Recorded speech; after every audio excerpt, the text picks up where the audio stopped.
Hello everybody. Okay, so this video is a bit different than any of the other ones that I've done so far, because this is going to be my first stamp making video. Yay!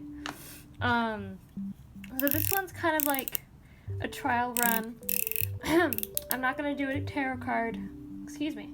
I'm not going to do a tarot card yet. I'm planning on, just using this as a way to see if this setup works, and if it does, that's great. If it doesn't, then I'll try again. But tarot cards come next. I have all my cards ready to go. All of them are ready to be carved. So I'm just gonna do one where we make a flower stamp. I have the design in my sketchbook. As you can see, I tried to do some other things, but I really like this one because I don't do a lot of flower stamps. So I'm thinking this one looks good. So we're gonna do this one, and I'm gonna show you guys how I do my stamps. Always gonna be kind of like a tutorial-esque video. So first what you want to do is you want to have a ruler, which I don't have one. Hold on. Well, honestly, you don't have to have a ruler. I'm just going to use this as my straight edge. Let's take the lid off because the lid's going to be a pain. I'm not going to be this accurate with my tarot cards, but this one time I just want to make sure that I have it nice and accurate. So we're going to line it up with my pencil mark. I'm just going to put a groove into this with my box cutter, which of course we have a something down so that I don't ruin the table that I'm on. I'm just going to use that as a marker to get this. Actually, let's compare it to my stamp so that I know this is big enough. Yes, it's big enough.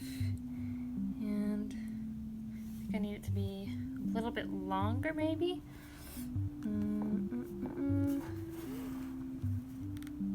Yes, I need to be a bit longer, but I'm close. Okay. So I'm honestly just gonna do it like that. It'll probably come back to bite me later, but it's fine. I think that looks about right. Like that. I know I said I needed a straight edge, but honestly I trust myself a little bit. And stamps don't have to be perfect. At least to me they don't. Because this one's just a test one. So it doesn't need to be absolutely perfect. So I'll set this aside. Which we can always use this to make another stamp later if I want to. Okay, so we have our little block of stamp making material. And we have our design. So I'm just going to line it up with the design as best I can. Hold it and try and flip without moving the stamp. Okay. I think I got that. Let's check. Oh, you can see some little doodles over here too. Unless I block it out. But I was having a beach trip and it was not fun because we're still in quarantine. So now what I'm doing is I'm just... I don't know how to explain this. It's basically you just scribble on the back. I don't know exactly what to call this technique. I just know that this is the best way to get the design you want onto your rubber stamp. So you just scribble along the back where you know the design is. You want to try your best to make sure that the paper doesn't move around too much. I haven't had that much trouble with this. Honestly, usually what it is I draw the design too close to the edges of what I have blocked out. And then that becomes a little bit of an obstacle, but most of the time it turns out okay. So we'll see how this is. Oh, look at that. I gave myself a little bit too much room. I guess I was fine. Okay, we're just going to put this aside. Now we're going to take out our handy dandy carving tool. So I used my speedball one mostly. I don't know, I use my speedball. I have different sizes, but I really like to use the small one because I can get all the fine details. I only use the big ones when I have a big spot, so we're just going to dive right into it. I'm going to go for the curly shape because that's the part I'm most excited about, is the curly shape that I put on this flower. And hopefully this camera doesn't shake too much. I can't really fix the shaking of the camera that well. Let's see. I can use this camera to see how I'm doing. Because the setup that I have is kind of wonky, so sometimes it'll move the camera around when I don't want it to. I can't really do too much about it. Let's see how shit that looks. Nah, it's not that bad. Again, this is mostly so that I can see if this setup works, what I'm trying to do. Because usually when I'm doing details like this, I'm really up close to the stamp. So I want to see if I'm able to do this like this. Oop. So this, again, this is just a really shitty stamp. I'm not too worried about making it perfect.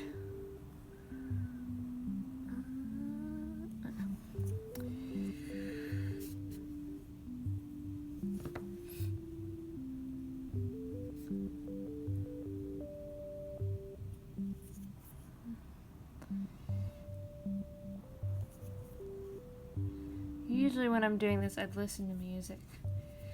And I'm planning on talking about things, but I don't, I'm so focused on this, I don't know if I can do that and this at the same time.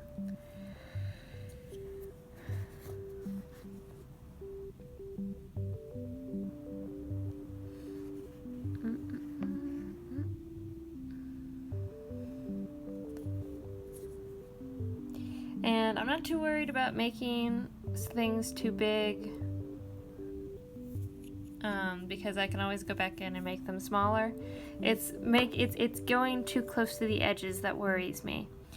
So that's why usually when I'm done with my stamp, there'll usually be really, really thick lines, and I can always just trim those down because it's easier to trim them down after I've stamped it once than to go for it and then realize that I messed up the line and then I can't go back and fix it again. So, and I'm always taking out the shavings just because, like, if I can't see what I'm doing, like, it'll get in the way. Those little shavings usually get in the way for me. So that's why I'm doing that every now and then.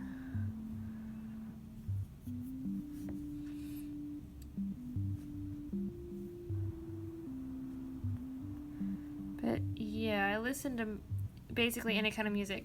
I was just listening to Big Iron, which I was enjoying. Although I have to say my favorite band is probably They Might Be Giants because I enjoy their stuff a lot. And also Lemon Demon and Oingo Boingo, stuff like that. Although I'll listen to basically anything as long as it's got a nice beat, because I don't really care too much. Hoping this is easy to see. Again, it'll be... Hold on, let me see if I can... Oh, haha, I can zoom! Haha! Okay, this might be a little bit easier, although we will see.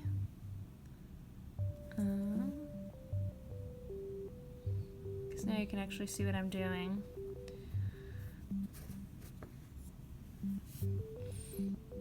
And I can see what I'm doing a little bit better too. Because, you know, it's kind of like a microscope, sort of. Although I don't recommend looking at the camera as you're working because it's just not the same as looking at your hands while you're working. So, you know.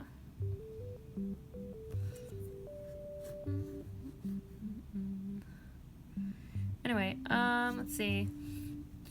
I don't know, I'll listen to anything. I love rock. I love punk as well. Punk is a genre I've been listening to a lot recently, especially the girls' rule genre or era or whatever. Because, you know, girl power, yay. Just makes me feel nice. Which honestly, my new love for punk actually came out of watching a kids movie. It was that, what about the robots? Oh, it came out on Netflix. I think Next Gen, that's right, that's what it's called, Next Gen, which was a good movie. I really enjoyed it, so did one of my friends. We had a lot of fun talking about that one. But there's a song at the beginning,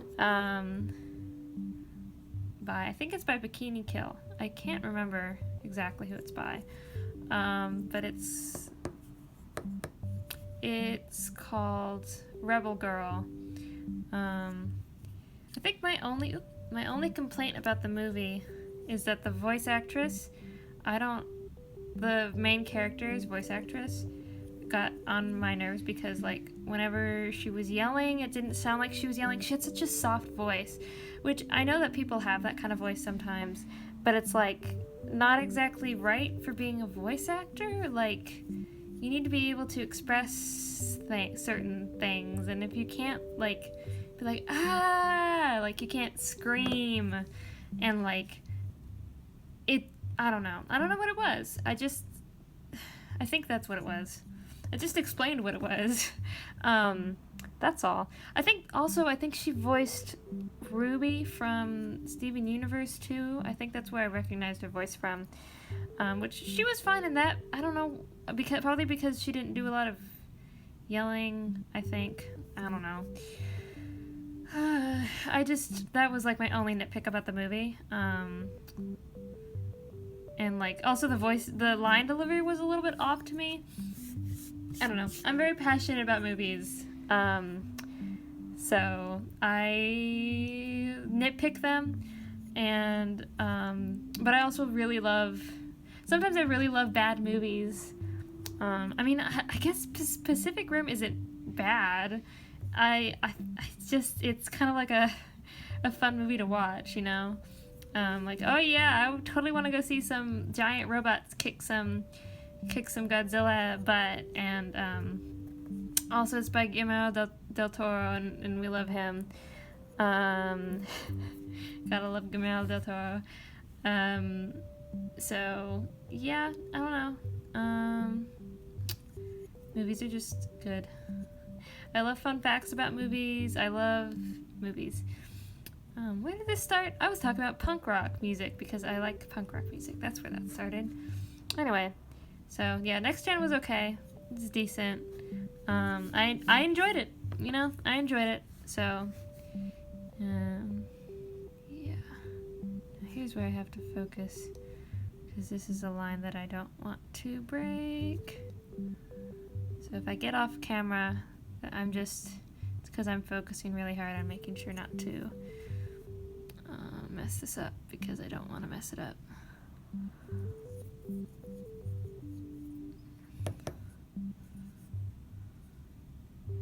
Come on, zoom, zoom, zoom, zoom. I think that's a little bit thick, so I can shave that down later or right now. Why am I doing it now? Thanks, hands. I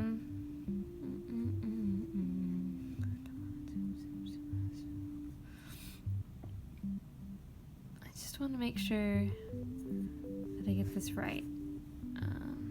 Let's see.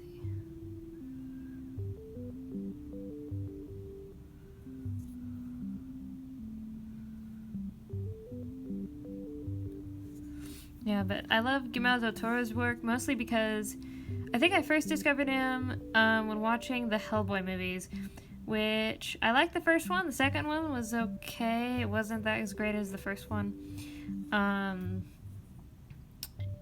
Because I really love the Hellboy comics. And not Guillermo, Mike Mignola, his art style is fantastic.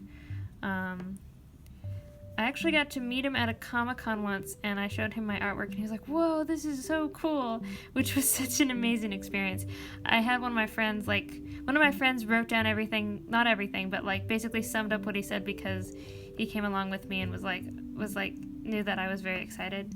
So he wrote down everything, not everything, summed it up, so I could look back at it later, because I just was very happy. And it was really cool. He said that my artwork kind of reminded him of, oh my god, what is her name? Noelle Stevenson's artwork. That's what it reminded him of.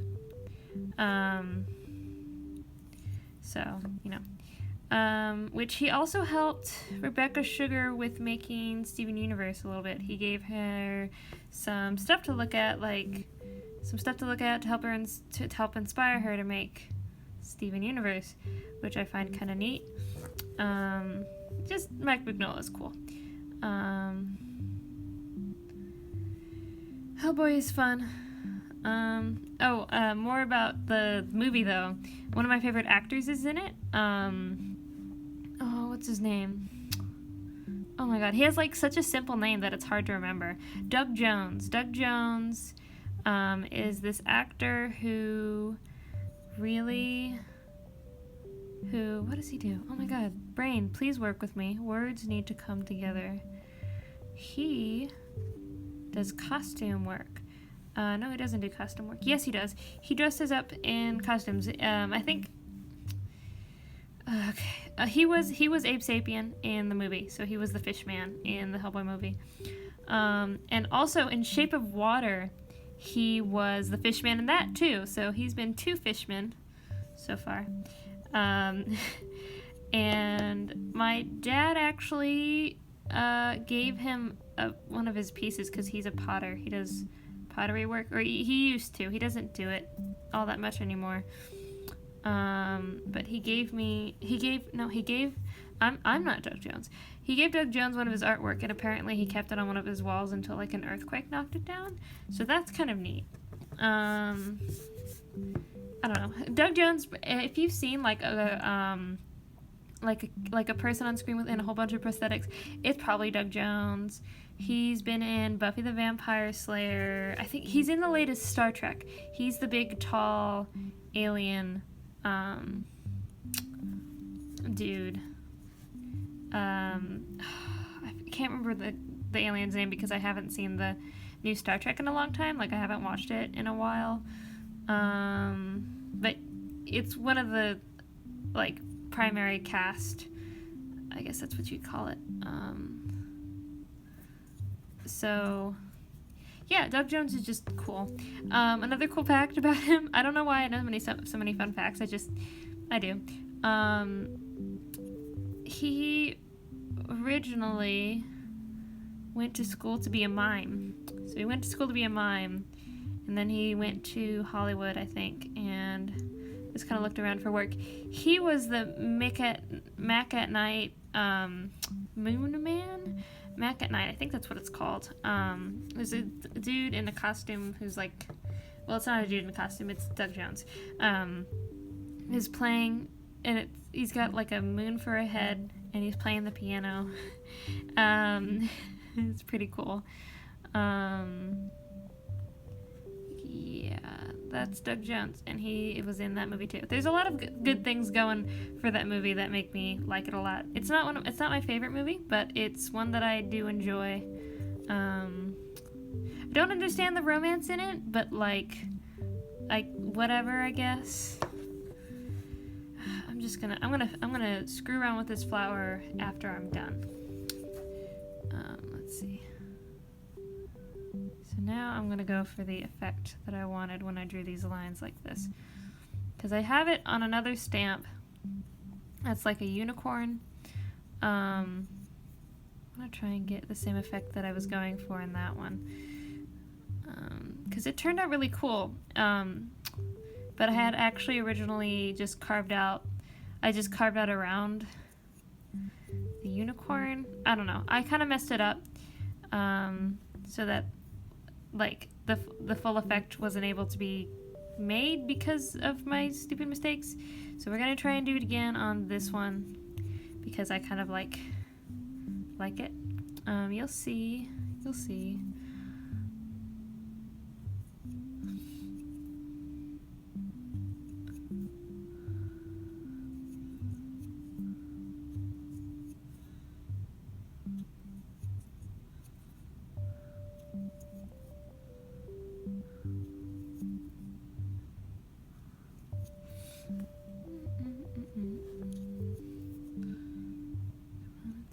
Oh, another fun fact.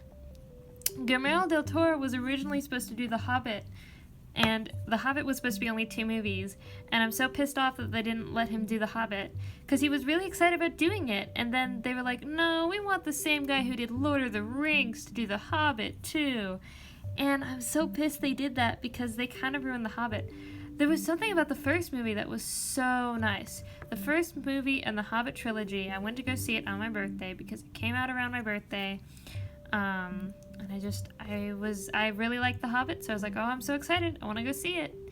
And I remember loving it because of the comedy in it. Like, it was actually funny and fun to watch. And then the next ones were, like, really lame and just not fun.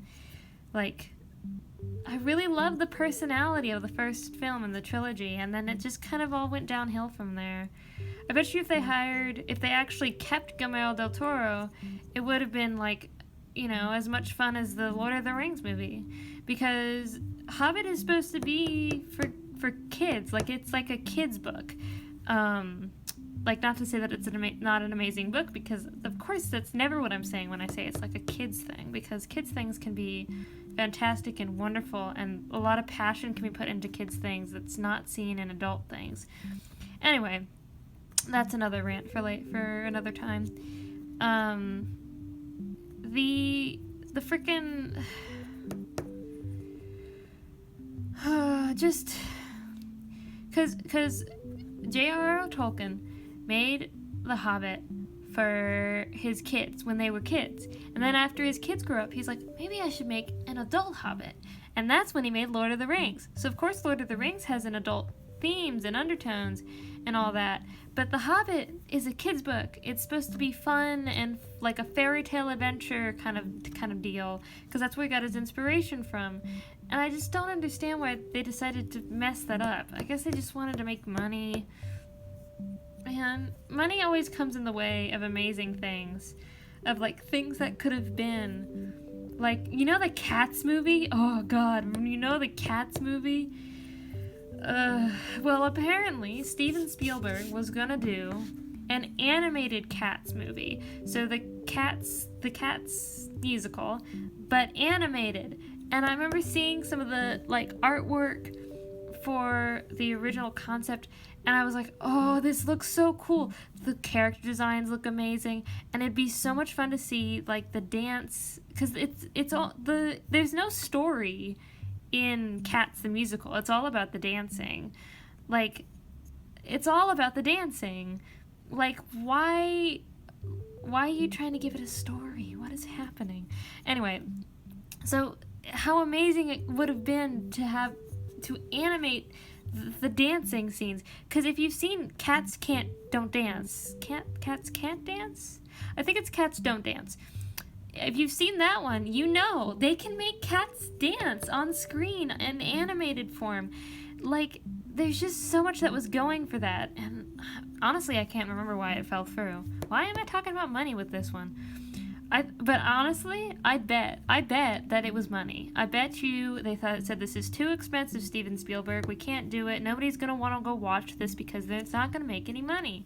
If we spend a bunch of money on this and nobody goes to see it, then we don't make a profit. And that's bad for the company. Yay. It would have made a ton of money, I'm telling you. It would have been a spectacle. Although maybe Cats Don't Dance is what did it. Maybe that's what brought that down. Maybe it's because Cats Don't Dance didn't do good, and they were like, well, nobody wants to see cats dancing on screen, so why bother? Missed opportunities, I tell ya. Missed opportunities. there's so many things that I'll hear about where I'm like, oh, if they did that, that would have been fantastic.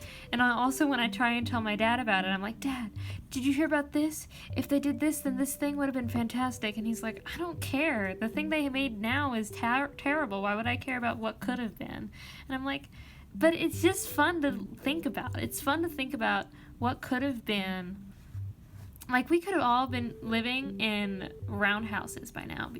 This is another thing that fell through because of money. There was a designer, an architect, who made a house that was round, and he was going, because it was easier to fit that into spaces. So he made a house that was round. Like, it was easier to fit more in spaces. It was easier to fit more in the same space as square houses. Does that make any sense? I think that makes sense. Maybe. Yeah, but, like, he was going to do that, and then I think he didn't pay off his loan fast enough, so he wasn't able to go through with it, because if he went through with that, then everyone would have modeled after those round houses, because, you know, just because that's what would have happened, I'm telling you, that's what would have happened. We would have been living in round houses with like, round-shaped furniture. It's funny when I tell that story to my dad because he'll tell a story about how his parents almost bought a round house, but his dad was like, we don't have round furniture, we have square furniture, so we're not going to get that house, which I thought that was funny. They didn't get the round house because they have square furniture. Yeah, anyway, just money gets in the way of a lot of brilliant things. Money got in the way of a lot of things that were brilliant, and then they didn't put any advertising money into it. So nobody knows about it that much unless you're like an avid animation fan or you've seen it. You saw it when you were a kid because your dad picked it up from the bargain bin. Like Treasure Planet. Honestly, I enjoy Sinbad. I watched that again last night because I heard it was the anniversary yesterday when I'm recording this. So I said, oh, I'm going to watch that again because I had that on DVD and I really enjoyed that when I was a kid. So that is exactly what I did last night. And Eris is such a babe. Oh my god, she's so hot. I love her. She's just, every single time she's on screen, it's like, oh, perfection. I love this. Like, the animation in her hair, too, is like, that is so cool. I heard they had to animate her first and then her hair afterwards, which, honestly, after being an animator, that's not as cool as a fact now, but still kind of a neat fact.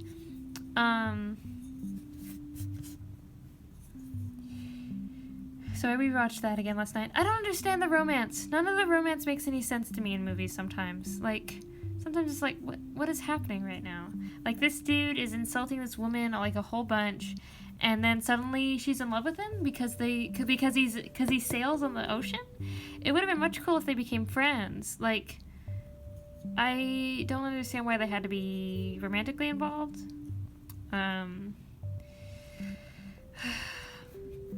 Honestly, give me a Sinbad where instead it's him and Proteus, because you know there was a bromance going on there. Like, come on, man. That you can't be like, I will sacrifice my life for you and not like, you can't add that and then be like, oh yeah, no one's gonna think that's gay. Like, no, it's fine. That's not gay at all. Whatever. Yeah, no, that's kind of gay, guys. Hey, DreamWorks, I just want to let you know, that's a little gay. There's a lot of gay undertones in some of DreamWorks' stuff. Like, oh my god, The Road to El Dorado, that one too, is like, that just feels so very bromance. I don't know. I mean, I guess I understand that men can have friendships like that, but it's like, sometimes it's just like, it just feels so right. You know? I don't know. I do have to say, though, one that I did not understand the romance in, which apparently they didn't put the romance in originally, was in Chicken Run, that movie.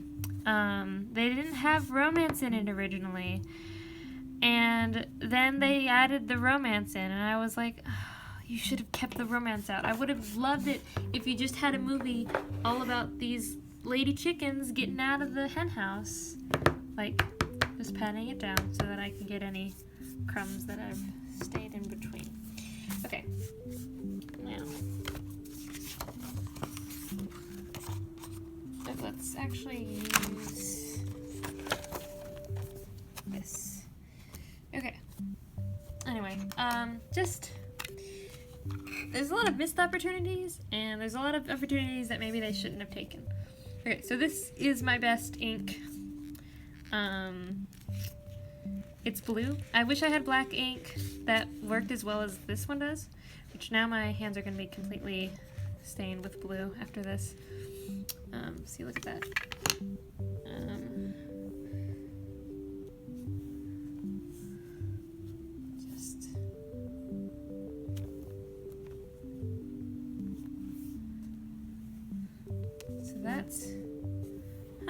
That actually looks okay.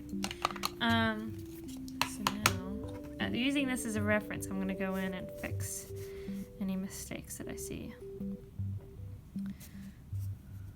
So actually I did pretty okay on this. It seems like I did get a little bit too close, but honestly that's okay. Because I think this setup works out, actually. As long as I don't go as fast as I went. The ones with the tarot cards are probably going to be really long because it takes a while to do these, but I think it'll be fun. I'll produce one and then see what you guys think, if anyone even watches this channel. And if you guys like how long it is, then I'll keep it long. But if you don't, then I'll speed it up and probably not talk as much in these. And just kind of show... I don't know. I'll figure it out eventually. I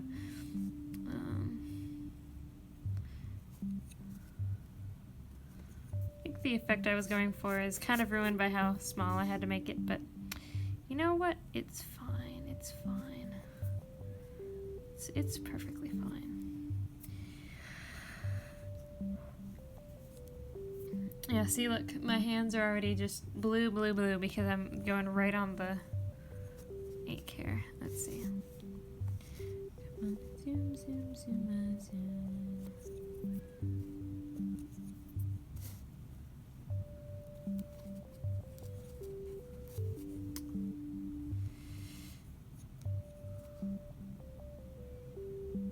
Kind of disappointed that happened. I was talking about how careful I usually am. I guess this one was just a little bit harder to see. Let's see. Here. And there.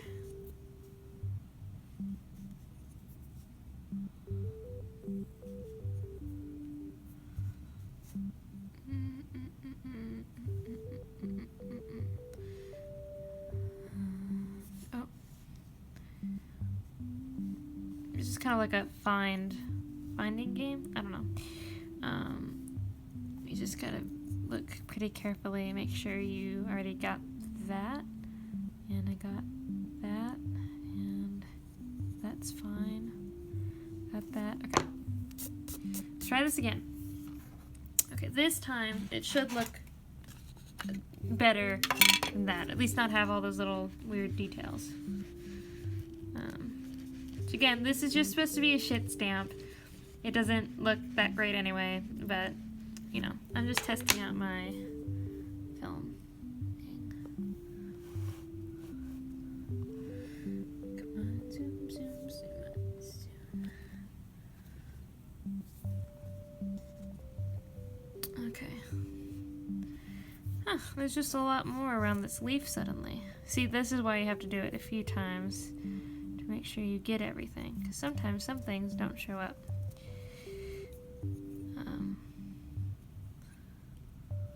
But other than that, that looks pretty good.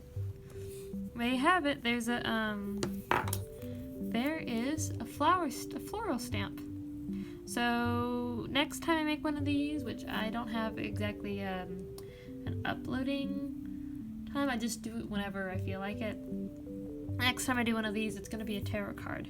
I'm planning on doing the devil first because I want to. Although I might do one that's simpler first because this is kind of my first time working underneath the camera. I hope you guys enjoyed this and my ramblings about random movie stuff and Doug Jones.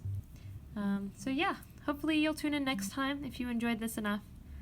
Bye!